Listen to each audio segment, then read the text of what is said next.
The voices of the room blurred together, all speaking in unison. How strange this landed on the senses. What cult was this? Liturgy can feel eerie, especially to those of us who know what it is to have a mob chant words in unison, not for beauty or mystery, but for destruction.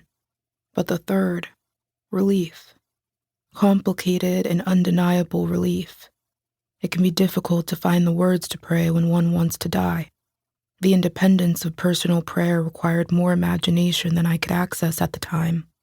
It is exhausting enough trying to keep oneself alive, to be expected to articulate love and hope and beauty, and more dangerously, lament. It was like trying to float with weights hanging from my neck. Liturgy, I found, was a kind of rest. For the first time, my presence in a spiritual space didn't depend on my own articulation or imagination. I could rise and sit and kneel and speak or not speak in the sacred theater that others had written the script for.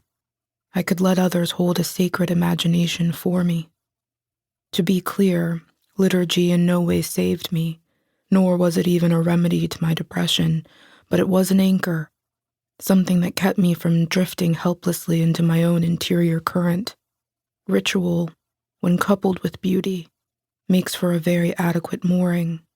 It won't carry you to shore, but it will keep you close enough that hope can swim out to visit you regularly. Years later, in the summer of 2020, I began a project called Black Liturgies. It was a season when many wondered if the world might be prepared to at last contend with the terror of whiteness armed against black bodies. We witnessed brutal public executions. Elijah McClain was taken from us, Ahmaud Arbery, Breonna Taylor, and then George Floyd and non-black people weren't as quick to look away, or so it seemed. For black folk, nothing of this was new, of course. Before Breonna, there was Sandra Bland. Before Elijah, there was Tamir Rice.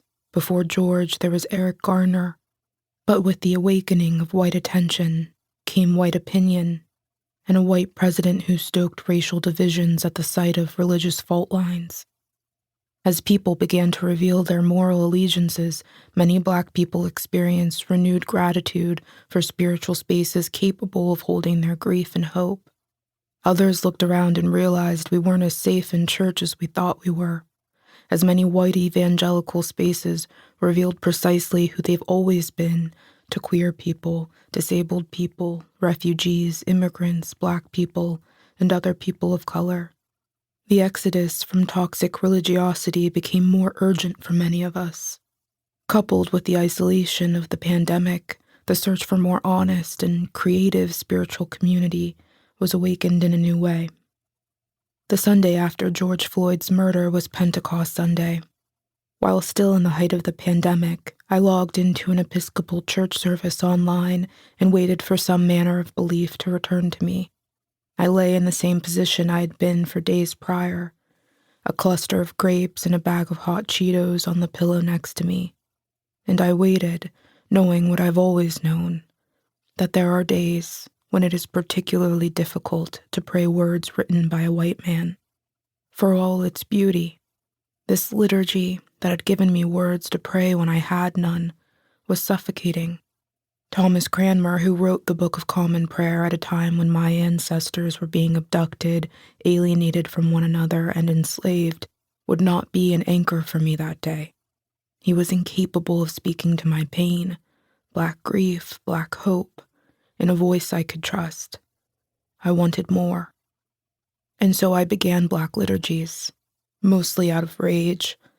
I cannot say how much of my rage was holy and how much was hatred, but I hope it contained more of the former. I was desperate for a liturgical space that could center black emotion, black literature, and the black body unapologetically. I began sharing poetry and prayers and quotations on social media.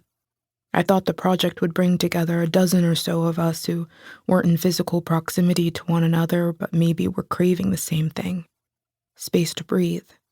I watched the project quickly become a community of many more, people who love liturgy and people who had never even heard the word, Christians and people who had never set foot in a church. It is a space held together by the